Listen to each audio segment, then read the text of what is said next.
Hi நண்பர்களே, good morning. இன்றைக்கி என்னென்னா கொல்லிக்கு போகலான்னு சொல்லிவிட்டு எல்லாம் ரெடியானோம். பசங்களுக்கெல்லாம் இன்றைக்கி லீவு. நடந்தே கொல்லிக்கு போயிட்டு பசங்களை விட்டுட்டு ஆடு மேய்க்க நான் போயிருந்தேன். ஆடு மேய்ச்சிட்டு ரிட்டன் 1 மணிக்கு வீட்டுக்கு வந்தோம். வந்து பார்த்தா அங்கே பூனை. இந்த பூனை எப்போ பார்த்தாலும் என் கூட விளையாடிட்டே இருக்குங்க. அதுவும் இல்லாமல் எப்போ பார்த்தாலும் கடிச்சிட்டே இருக்கு. இந்த மாதிரி க்யூட் பூனை உங்கள் வீட்டில் இருக்கா சொல்லுங்கள். அதுக்கப்புறம் என்ன, எங்கள் சித்தி வீட்டு பசங்கள்லாம் வந்துட்டாங்க. வந்த பிறகு மாங்காய் இருக்கணும்னு ரொம்ப அடம் பிடிச்சாங்க. அதுக்கு எல்லா பசங்களையும் கூட்டிக்கிட்டு மாங்காய் அறுக்கிறதுக்கு போயிட்டேங்க. கொல்லையில் போனால் செம்ம காற்றுங்க. நாங்கள் அறுக்க போனது திருட்டு மாங்காய். ஆனால் இவங்கள வச்சுக்கின்னு திருடவும் முடியல, வாழவும் முடியலங்க. அங்கே போனால் செம்ம ஹைட்டில் இருந்துச்சு மரம். நாங்கள் கொண்டி எடுத்துகிட்டு போயிருந்தோம். கொண்டி எடுத்துகிட்டு போய் மாங்காய் பறித்தோம். ஆளுக்கு ஒரு மாங்காய் வேணும், ஆளுக்கு ஒரு மாங்காய் வேணும்னு சொல்லிட்டு எல்லோரும் சண்டை போட்டாங்க. மொத்தமாக நாங்கள் மாங்காய் பறிச்சோங்க. ஆனால் ரொம்ப ஹைட்டுங்க.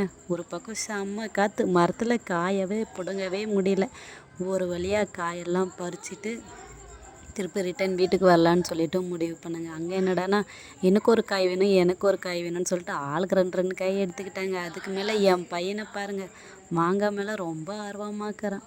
அவன் எல்லாத்திட்டையும் சண்டை போட்டாங்க. அதை எடுத்துக்கிட்டு வீட்டில் மீன் குழம்பு வச்சுருந்தோம். மீன் குழம்பு வச்சுதை நானும் எங்கள் சித்தி வீட்டு பசங்க எல்லாம் சாப்பிட்டு மல்லிப்பூ அறுக்க போகலான்னு சொல்லிட்டு ஒரு பிளான் பண்ணோம். அதுக்கப்புறம் மல்லிப்பூ தோட்டத்துக்கு நடந்து போயிட்டு அங்கே மல்லிப்பூ அறுக்க போனோம். அங்கே பார்த்தா பூ அறுக்கிறதுக்கே பசங்க ரொம்ப கஷ்டப்பட்டாங்க. சுற்றி வராங்களே தவிர ஒரு பூவும் அறுக்க மாட்டேங்கிறாங்க. அப்புறம் நானும் பெரிய பெரிய பூவாக பார்த்து செடியில் அறுக்க ஆரம்பிச்சிட்டோம். செடி என்னவோ அதிகமாக தான் இருந்துச்சு. எங்களால் தான் பூ அறுக்க முடியல. திரும்பி ரிட்டன் வந்து கிளம்பிட்டோம். அப்போ இவ்வளோ பூ தான் நாங்கள் மொத்தமாக பறித்தது. அதுக்கப்புறம் என்ன, அந்த திருடிட்ட வந்த மாங்காவை நசுக்கியே ஆகணும்னு சொல்லிட்டு என் மகன் ஒரே அளவாச்சுங்க. அதுக்கப்புறம் என்ன, அதை நசுக்கி கொடுத்துட்ட பிறகு பசங்கள்லாம் வாயில் ஜொல்லு விட்டாங்க. செம்ம புளிப்பு. என்னடான்னா செம்ம புளிப்பு, காரம், உப்புன்னு சொல்லிட்டு ஒரே சத்தம். அப்பயும் அந்த மாங்காய் விடலைங்க. சரி நம்மளும் சாப்பிட்டு பார்ப்போம்னு எடுத்து வச்சுங்க. செம்ம புளிப்பு. நீங்களும் இந்த மாதிரி சாப்பிட்ருக்கீங்களான்னு சொல்லி கமெண்ட் பண்ணுங்கள்.